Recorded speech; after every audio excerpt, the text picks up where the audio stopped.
The supper continues. There are a few moments of dead silence. Jesus has lowered his head, caressing John's fair hair mechanically. Then he rouses himself. He raises his head. He looks around, and he smiles in such a way that encourages the disciples. He says, "Let us leave the table and sit all close to one another, like many children round their father."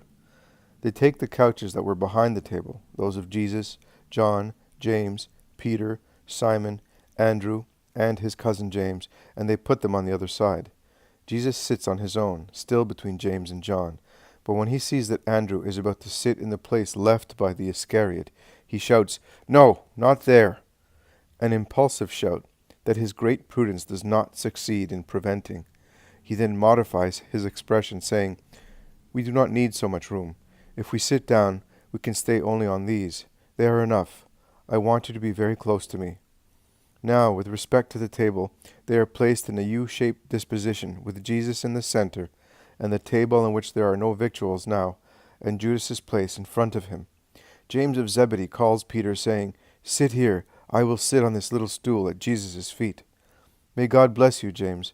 I wanted it so much," says Peter, and he presses against his master, who is now squeezed by John and Peter with James at his feet. Jesus smiles and says, "I see that the word spoken earlier is beginning to work. Good brothers, love one another. James, I also say to you, may God bless you. Also, this action of yours will not be forgotten by the Eternal, and you will find it up there. I can obtain everything I ask for. You have seen that. A desire of mine was sufficient for the Father to allow his Son to give himself in food to man. The Son of Man has been glorified by what has happened now, because the miracle that is possible only to God's friends is a witness of power. The greater the miracle, the surer and deeper is this divine friendship. This is a miracle that, because of its form, duration, and nature, and of the extremes and limits it attains, is so great that a greater one cannot possibly exist. I tell you, it is so powerful, supernatural, inconceivable by proud men, that only very few will understand it, as it is to be understood, and many will deny it. So, what shall I say? Condemn them? No, I will say, have mercy on them. But the greater the miracle, the greater the glory of its author. It is God himself who says, "See, my beloved wanted it, had it, and I granted it, because great is his grace in my eyes." And here he says, his grace has no limits, as infinite is the miracle performed by him.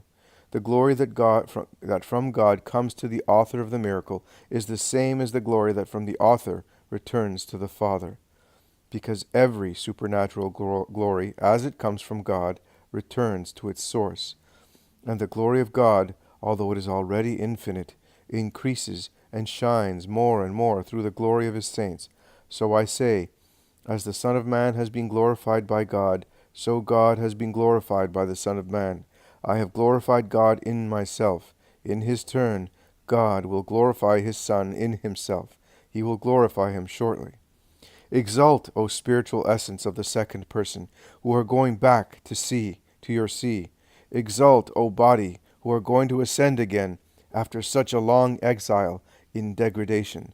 And not Adam's paradise, but the sublime paradise of the Father is about to be given to you as your abode. If it has been said that the amazing order of God given through the lips of a man stopped the sun, what will happen among the stars when they see the wonder of the body of the man ascend and sit at the right hand of the Father in the perfection of his glorified being? My little children, I will remain with you for a short time, and afterwards you will be looking for me as orphans look for their dead parents. And weeping, you will go about speaking of him, and in vain you will knock at his silent tomb. And you will also knock at the blue gates of heaven, with your souls elevated in suppliant search for love, saying, "Where is our Jesus? We want him. Without him there is no more light in the world, no joy, no love. Either give him back to us, or let us come in. We want to be where he is. But for the time being you cannot come where I am going. To the Judeans also I said, later you will look for me, but you cannot come where I am going. I say the same to you. Think of my mother, neither can she come where I am going. And yet I left the Father to come to her and become Jesus in her immaculate womb. And yet I came from the inviolate woman in the bright ecstasy of my birthday, and I was nourished with her love that became milk. I am made of purity and love, because Mary nourished me with her virginity, fecundated by the perfect love who lives in heaven. And yet I have grown up through her costing, her fatigue and tears. And yet I ask of her such heroism as no one has ever accomplished, and in comparison with which the heroism of Judith and that of Jael are the heroisms of poor women quarreling with the rival at the village fountain. And yet no one loves me as she does, and, notwithstanding all that, I will leave her and go where she will come only after a long time. The commandment I give you, sanctify yourselves year by year, month by month, day by day, hour by hour, to be able to come to me when it is your hour, does not apply to her. She is full of grace and holiness. She is the creature who has had everything and has given everything. There is nothing to be added or to be taken away. She is the most holy witness of what God can do. But in order to be sure that you are able to join me and to forget the grief and mourning the separation from your Jesus, I give you a new commandment, and it is, love one another. As I have loved you, you must love one another. By this love it will be known that you are my disciples. When a father has many sons, how does one know that they are such? Not so much by their physical appearance, because there are men who are in everything like another man, with whom there is no blood tie, and they are not even the same country, as by their common love for the family, for their father, and for one another. And even when the father dies, a good family does not break up, because one is their blood, and it is the same they had from the seed of their father, and it ties in knots that not even death loosens, because love is stronger than death. Now, if you love one another after I have left you, everybody will acknowledge you as my children, and therefore as my disciples, and as brothers to one another, having had only one Father. Lord, but where are you going? Asks Peter. I am going where at present you cannot follow me, but you will follow me later. And why not now? I have always followed you, since you said to me, follow me. I left everything without regret. Now, to go without your poor Simon, leaving me without you, who are everything to me. After that, for your sake, I left the little property I had previously. It is not fair or nice of you. Are you going to your death? All right, I will come as well. We shall go to the next world together. But I will have defended you before that. I am ready to give my life for you. You will give your life for me? Now? Not now. I solemnly, oh, I do solemnly tell you, before the cock crows, you will have disowned me 3 times. This is the first watch. Then the second will come, and then the third. Before the cock crows loudly, you will have disowned your Lord 3 times. Impossible, Master. I believe everything you say, but not that. I am sure of myself. Now, at present, you are sure, because you still have me. You have God with you. Before long, the incarnate God will be caught, and you will no longer have him. And Satan, after making you heavy, your very certainty is a trick of Satan, ballast to weigh you down, will frighten you. He will insinuate to you, God does not exist, I do. And as you will still be able to reason, although made dull by fear, you will understand that when Satan is the master of the hour, good is dead and evil is active. The spirit is dejected and the human is triumphant. You will then be like a warrior without a leader, chased by the enemy, and in the dismay of being defeated, you will bow your necks to the conqueror, and in order not to be killed, you will disown the fallen hero. But please, do not let your hearts be upset. Believe in God, and believe also in me. Believe in me against all appearances. Let him who remains and him who runs away believe in my mercy and in my Father's. Both he who is silent and he who moves his lips to say, I do not know him, and likewise believe in my forgiveness, and believe that whatever your actions may be in future, in good and in my doctrine, consequently in my church, they will give you equal places in heaven. In the house of my Father there are many abodes. If it were not so, I would have told you. because I am going ahead to prepare a place for you. Do good fathers not do likewise when they have to take their little children elsewhere? They go ahead, they prepare the house, the furnishings, the provisions. They then go back to their dearest ones. They do so out of love, so that the little ones may lack nothing, and may not be uncomfortable in the new place. I do the same, and for the same reason. I am going now, and when I have prepared a place for each of you in the celestial Jerusalem, I will come again and take you with me, so that you may be where I am, where there is no death or mourning, no tears, no shouting, no hunger, no pain, no darkness, no parching thirst, but only light, peace, happiness, and singing. Oh, song of the highest heavens, when the 12 chosen ones will sit on thrones with the 12 patriarchs of the tribes of Israel, and in the ardor of the fire of spiritual love, standing upright over the sea of beatitude, they will sing the eternal song, accompanied by the arpeggio of the eternal Alleluia of the angelical host. I want you to be where I shall be, and you know where I am going, and you know the way. But Lord, we know nothing. You are not telling us where you're going. How can we know the way to be taken to come towards you and curtail the weight? Asks Thomas. I am the way, the truth, the life. You have heard me say so and explain it several times. And really, some people who did not even know that there is a God have walked ahead along my way, and they are already ahead of you. Oh, where are you, lost sheep of God, brought back to the fold by me? And where are you, whose soul has been raised? Who? Of whom are you speaking? Of Mary of Lazarus? She is in the other room with your mother. Do you want her, or do you want Johanna? She is certainly in her mission, but if you wish so, we'll go and call her for you. No, not them. I am thinking of the one who will be revealed only in heaven, and of Photini. They found me, and they have never left my way again. To one, I pointed out the Father as the true God and the Spirit as a Levite in this individual adoration. To the other, who did not even know she had a soul, I said, My name is Savior. I save whoever has the good will to be saved. I am the one who looks for those who are lost. I give life, truth, and purity.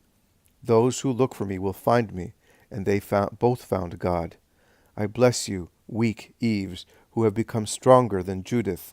I am coming where you are. You comfort me. May you be blessed. Show us the Father, Lord, and we shall be equal to them, says Philip. I have been with all of you for such a long time, and you, Philip, still do not know me. He who sees me sees the Father. So how can you say, Let us see the Father? Can you not believe that I am in the Father and the Father is in me? The words that I say to you, I do not say them by myself. It is the Father living in me who accomplishes all my work. And do you, all of you, not believe that I am the Father and He is in me? What must I say to make you believe? If you do not believe my words, believe at least in my deeds. And I say to you, and I truly say to you, he who believes in me will perform the deeds that I do, and will perform even greater ones, because I am going to the Father. Whatever you ask of the Father in my name, I will do it, so that the Father may be glorified in his Son. And I will do anything you ask in behalf of my name. My name is known for what it really is, only to me and to the Father, who generated me, and to the Spirit, who proceeds from our love. And everything is possible to that name. He who thinks of my name with love loves me and obtains. But it is not sufficient to love me. It is necessary to keep my commandments in order to have true love.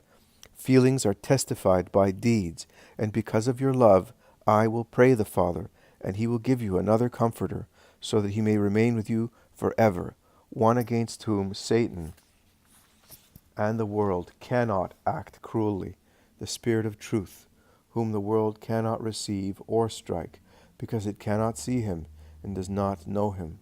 The world will deride him, but he is so sublime that derision will not be able to offend him, while being so merciful as to exceed all limits. He will always be with those who love him, even if they are poor and weak. You will know him, because he already dwells with you, and will soon be in you. I will not leave you orphans. I have already told you that I will come back to you, but I will come before it is time to take you and go to my kingdom. I will come to you. Before long the world will no longer see me, But you see me, and will see me, because I live, and you live, because I will live, and you will live. On that day you will know that I am in my Father, and you are in me, and I in you. Because he who accepts my precepts and observes them loves me, and he who loves me will be loved by my Father, and will possess God, because God is love, and he who loves has God in himself.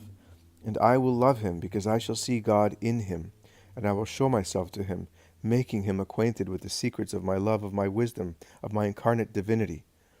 They will be my returns among the children of man, whom I love, notwithstanding that they are weak and even hostile. But these will only be weak, and I will fortify them. I will say to them, Rise. I will say, Come out. I will say, Follow me. I will say, Listen. I will say, Write. And you are among them. Why, Lord, are you showing yourself to us and not to the world? Asks Judas Thaddeus. Because you love me, and you keep my words. He who does that will be loved by my Father, and we shall come to him, and make our home with him in him. Whereas he who does not love me does not keep my words, and acts according to the flesh and the world. Now remember that what I said to you is not the word of Jesus of Nazareth, but it is the word of the Father, because I am the word of the Father who sent me. I told you these things, speaking to you thus, because I want to prepare you myself for the complete possession of the truth and wisdom. But you cannot yet understand or remember. But when the Comforter, the Holy Spirit, whom the Father will send to you in my name, comes to you, then you will be able to understand, and he will teach you everything, and he will remind you of what I told you. I leave you my peace. I give you my peace. I give it to you not as the world gives it, and not even as I have given it to you so far. The blessed greeting of the Blessed One to the blessed ones. The peace I am giving you now is more profound. In this farewell I communicate myself, my spirit of peace, to you, as I communicated my body and my blood to you, so that you may have strength for the imminent battle. Satan and the world are stirring up a war against your Jesus. It is their hour. Have peace within you. My spirit, which is spirit of peace, because I am the King of peace, have it so that you may not be too forlorn. He who suffers with the peace of God within himself suffers, but does not blaspheme and does not despair. Do not weep. You have also heard me say, I am going to the Father, and then I will come back. If you loved me beyond the flesh, you would rejoice, because I am going to the Father after such a long exile. I am going to him, who is greater than I am, and who loves me. I have told you now, before it takes place, as I informed you of all the sufferings of the Redeemer, before going to them, so that, when everything is fulfilled, you may believe more and more in me. Do not be so upset. Do not be frightened. Your hearts are in need of balance. I have not much more time to speak to you, but I have so much to say. No, now that I have come to the end of my evangelization, I feel that I have not said anything yet, and that there is still so much to be done. Your mood increases my feelings. So, what shall I say? That I failed in my task? Or that you are so hard-hearted that my work has been of no avail? Shall I be in doubt about you? No. I rely on God, and I entrust you, my beloved ones, to him. He will complete the work of his word. I am not like a father who dies without having any other light but the human one. I hope in God. And although within myself I feel the urgency of all the advice of which I see you are in need, and I realize that time flies, I am going towards my destiny with a quiet mind. I know that the dew is about to descend on the seeds sown in you, and it will make all of them spring up. Then the Son of the Paraclete will come, and they will become mighty trees. The prince of this world, with whom I have nothing to do, is about to come. And if it were not for the purpose of redemption, he would not have had any power over me. But that is happening so that the world may know that I love my Father, and I love him so much that I will obey him even to death. And I will, therefore, do what he ordered me to do. It is time to go. Stand up and listen to my last words. I am the true vine. The Father is the vine dresser. Every branch that bears no fruit he cuts, and the one that does bear fruit He prunes to make it bear even more. You are already purified by my word. Remain in me, and I will remain in you, to continue to be so. The branch cut off from the vine cannot bear fruit. The same applies to you. If you do not remain in me, I am the vine, and you are the branches. Whoever remains united to me bears fruit in plenty. But if one is cut off, one becomes a dry branch, and it is thrown on the fire and burns there. Because if you are not united to me, you can do nothing. So remain in me, and let my words remain in you. Then ask for whatever you want, and it will be done to you. My Father will always be the more glorified, the more you bear fruit and are my disciples. As the Father has loved me, so I have loved you. Remain in my love that saves. By loving me, you will be obedient, and obedience increases mutual love. Do not say that I am repeating myself. I am aware of your weakness, and I want you to be saved. I have told you this so that the joy I wanted to give you may be in you, and may be complete. Love one another. Love one another. This is my new commandment. Love one another more than each of you loves himself. There is no greater love than that of a man who lays down his life for his friends. You are my friends, and I will lay down my life for you. Do what I teach and order you to do. I will no longer call you servants, because a servant does not know what his master does, whereas you know what I do. You know everything about me. I have made known to you not only myself, but also the Father and the Paraclete, and everything I heard from God. You did not choose yourselves, but I chose you, and I elected you, so that you may go among peoples, and you may bear fruit in yourselves, and in the hearts of those who are evangelized, and your fruit may remain, and the Father may give you everything you will ask of him in my name. Do not say, so if you chose us, why did you choose a betrayer? If you know everything, why did you do that? Do not even ask who he is. He is not a man. He is Satan. I said so to my faithful friends, and I let my beloved Son say so. He is Satan. If Satan, the eternal mimic of God, had not become incarnate in human flesh, this possessed man could not have escaped my power of Jesus. I said possessed. No, he is much more. He is annihilated in Satan. Since you have driven demons away, why did you not free him? Asks James of Alphaeus. Are you asking that for your own sake, fearing that you are the one? Be not afraid of that. I then? I? Be quiet. I am not mentioning that name. I am being merciful. Do likewise. But why did you not defeat him? Could you not do that? I could, but in order to prevent Satan from taking bodily form to kill me, I should have had to exterminate the human race before redemption. So would I have redeemed? Tell me, Lord, tell me. Peter has fallen on his knees, and he shakes Jesus frenetically, as if he were a prey to frenzy. Is it I? Is it I? Shall I examine my own conscience? I do not think so. But you said that I will disown you, and I am quivering. Oh, how horrible if it is I. No, Simon of Jonah, it is not you. Why are you depriving me of my name? Peter, so am I Simon again? See, you are saying so. It is I. But how could I?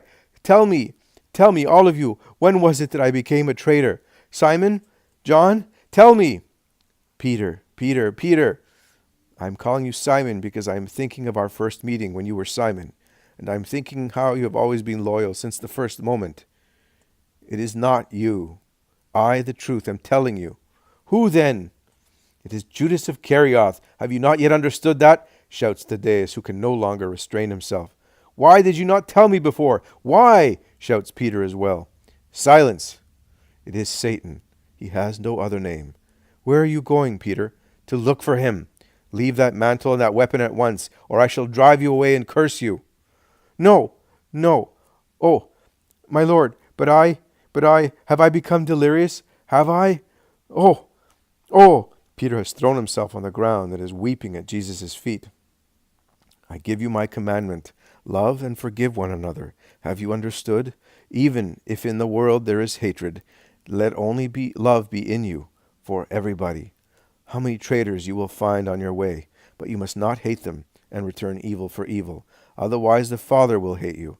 I have been hated and betrayed long before you, and yet, as you can see, I do not hate. The world cannot love what is different from it. Therefore it will not love you. If you belonged to it, it would love you, but you are not of the world, as I took you away from the world, and that is why you are hated. I said to you, a servant is not greater than his master. If they have persecuted me, they will persecute you as well. If they have listened to me, they will listen to you too. But they will do everything because of my name, since they do not know. They do not want to know him who sent me. If I had not come and I had not spoken, they would not be guilty. But now their sin has no excuse. They have seen my deeds. They have heard my words, and yet they have hated me, and the Father with me, because the Father and I are one unit, only with the love. But it was written, you hated me for no reason. But when the Comforter comes, the Spirit of truth who proceeds from the Father, he will bear witness of me, and you also will witness for me, because you have been with me since the beginning. I am telling you this so that when the hour comes, you may not be depressed and scandalized. The time is about to come when they will expel you from synagogues, and those who kill you will think that they are doing a holy duty for God. They have not known either the Father or me. That is their excuse. I have not told you these things so extensively before this hour, because you were just like newborn babies. But the mother is now leaving you. I am going away. You must become accustomed to other food. I want you to know. Not one of you has asked me again, where are you going? Sadness is making you dumb, and yet my going away is a good thing also for you. Otherwise the Comforter will not come. I will send him to you, and when he has come, through the wisdom and the words, the deeds, and the heroism that he will infuse into you, he will convince the world of its deicide sin, and of justice with regard to my holiness, and a clear-cut will divide the world into reprobates, enemies of God, and believers. The latter will be more or less holy according to their will, but judgment will be passed on the prince of the world and his servants. I cannot tell you more, because you are not yet able to understand. But he, the Paraclete, will give you the whole truth, because he will not speak as from himself, but he will tell you everything he heard from the mind of God, and will announce the future to you. He will take what comes from me, that is, what is still of the Father, and will tell you. There is still a short time to see one another, then you will no longer see me, and then a short time later you will see me. You are grumbling amongst yourselves, and in your hearts listen to a parable, the last one of your master. When a woman has conceived, and the hour of delivery comes, she is in great distress, because she suffers and groans. But when her little child is born, and she presses it to her heart, all her pain comes to an end, and her sorrow changes into joy, because a man has come into the world. The same applies to you. You will weep, and the world will laugh at you, but later your sorrow will change into joy, a joy that the world will never know. You are sad now, but when you see me again, your hearts will be filled with a joy of which no one will ever be able to deprive you. Such a full joy that it will obliterate every need of yours to ask for anything for your minds, hearts, and bodies. You will feed on seeing me again, and you will forget everything else. And just from that moment, you will be able to ask for anything in my name, and it will be given to you by the Father, so that your joy may be greater and greater. Ask, do ask, and you will receive. The time is coming when I shall be able to speak to you of the Father in plain words. That will happen because you will have been faithful in the trial, and everything will have been overcome. So your love will be perfect, as it will have given you strength in the trial. And what you are short of, I will add it for you, taking it from my immense treasure, and saying, Father, as you can see, they have loved me, believing that I came from you. Having descended into the world, now I leave it, and I am going to the Father, and I will pray for you. Oh, now you are explaining things clearly. Now we know what you mean, and that you know everything, that you give answers without being questioned by anybody. You really come from God. Do you believe now? At the last hour? I have spoken to you for 3 years, But the bread that is God and the wine that is blood that did not come from man is already working in you and is giving you the first thrill of deification. You will become gods if you persevere in my love and in my possession. Not as Satan said to Adam and Eve, but as I say to you, it is the true fruit of the tree of good and of life. Evil is defeated in him who feeds on it, and death is dead. He who eats of it will live forever and will become God in the kingdom of God. You will be gods if you remain in me. And yet now, although you have this bread and this blood in yourselves, as the hour is coming in which you will be scattered, you will go away on your own account and will leave me all alone. But I am not alone. I have the Father with me. Father, Father, do not abandon me. I have told you everything. To give you peace, my peace. You will still have trouble, but have faith. I have conquered the world. Jesus stands up. He opens his arms out crosswise, and with his face shining brightly, he says the sublime prayer to the Father. John quotes it integrally. The apostles are shedding tears more or less openly and noisily. As a last thing, they sing a hymn. Jesus blesses them. He then says to them, "Let us put on our mantles now, and let us go. Andrew, tell the owner of the house to leave everything as it is, as I want that. Tomorrow you will be pleased to see this place again." Jesus looks at it. He seems to be blessing its walls, furniture, everything. He then puts on his mantle and sets out, followed by the disciples. Beside him there is John, on whom he leans. "Are you not saying goodbye to your mother?" Zebedee's son asks him. "No, everything has already been done. Furthermore, make no noise." Simon, who has lit a torch at the chandelier, illuminates the wide corridor that leads to the door. Peter opens the main door cautiously, and they all go out into the street. And then, working a gadget, they close the door from outside, and they start off. 17th of February, 1944. Jesus says, in addition to the consideration on the love of a God who becomes food for men, 4 main teachings stand out from the episode of the supper. The first, the necessity for all the children of God to obey the law. The law prescribed that a lamb was to be consumed at Passover according to the ritual given to Moses by the Most High. And I, the true Son of the true God, did not consider myself exempted. Because of my divine quality, from the law, I was on the earth, man among men, and master of men. I had therefore to do my duty towards God as better and better than anybody else. Divine favors do not dispense from being obedient, and from making an effort towards a greater and greater holiness. If you compare the most sublime holiness with divine perfection, you will always find it full of defects, and consequently it is obliged to strive to eliminate them, and achieve a degree of perfection as similar as possible to God's. The second, the power of Mary's prayer. I was God who had become flesh, a flesh that, being without stain, had the spiritual strength of dominating the flesh. And I do not refuse. On the contrary, I implore the help of the full of grace, who in that hour of expiation would have found heaven closed over her head. That is true, but not to the extent that she could not succeed in detaching an angel from it, since she is the Queen of Angels, to console her Son. Oh, not for herself, poor mother. She also has tasted the bitter abandonment by the Father, but by means of that suffering offered for redemption, she obtained and made it possible for me to overcome the anguish of the Garden of Olives, and to bring the passion to completion in all its multiform bitterness, each of which aimed at cleansing a form and a means of sin.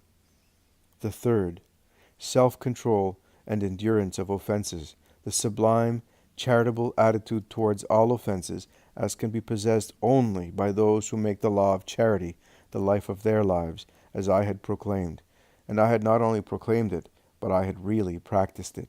You cannot imagine what it was for me to have the traitor at my table, to have to give myself to him and humiliate myself before him, to have to share with him the ritual chalice, and put my lips where he had put his, and make my mother do the same. Your doctors have discussed and still discuss the rapidity of my end, and they say it originated in a heart lesion brought about by the blows of the scourging.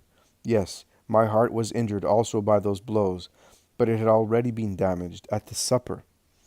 I was heartbroken by the effort of having to endure the traitor at my side. It was at the supper that I began to die physically. What followed was only an increase of an already existing agony. What I was able to do, I did it because I was all one with the love. Also, when the God love withdrew from me, I was able to be love, because I had lived of love during my 33 years. It is not possible to reach perfection, as is required to forgive and put up with our offender, if one has not acquired the habit of love.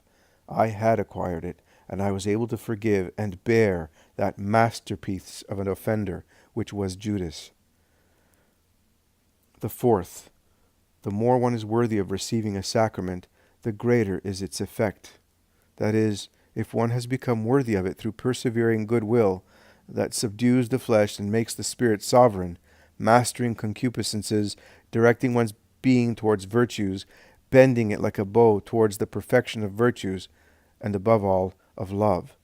Because when you love, you are inclined to make the person you love happy. John, who loved me as nobody else did, and who was pure, received the utmost transformation from the sacrament. He began, as from that moment, to be the eagle that is accustomed to soaring easily in the high heaven of God, and staring at the eternal sun. But woe to him who receives the sacrament without being worthy of it, and who, on the contrary, has increased his human unworthiness with mortal sins. Then, instead of being the germ of preservation and life, it becomes the germ of corruption and death. Death of the spirit and decomposition of the flesh, whereby it bursts, as Peter says with regard to Judas. It does not shed blood, the vital liquid always beautiful in its purple hue, but its entrails burst out, blackened by lechery, rottenness pouring out of the decomposed body, as out of the carrion of an unclean animal, a disgusting sight for passers-by. The death of the profaner of the sacrament is always the death of a desperate person who, therefore, does not know the placid passing away peculiar to those who are in grace, or the heroic death of the victim who suffers intensely but looks fixedly at heaven and feels certain peace in the soul. The death of one in despair is marked by dreadful contortions and terror. It is a horrible convulsion of the soul, already gripped by the hand of Satan, who chokes it to detach it from the body and suffocates it with his nauseating breath. That is the difference between those who pass away after being nourished with love, faith, hope, and every other virtue, and heavenly doctrine, and with the angelical bread that accompanies them with its fruit, better still, if with its real presence, in the last journey, and those who pass away after the life of a brute, with the death of a brute that grace and the sacrament cannot comfort. The former is the serene end of a saint, to whom death opens the eternal kingdom. The latter is the frightful fall of a damned soul that feels it is falling into eternal death, and in a moment knows what it wanted to lose, and for which it can no longer find any remedy. Acquisition and joy for the former, despoilment and terror for the latter. This is what you give yourselves, according to whether you believe and love, or you do not believe, and you deride my gift. And it is the lesson of this contemplation.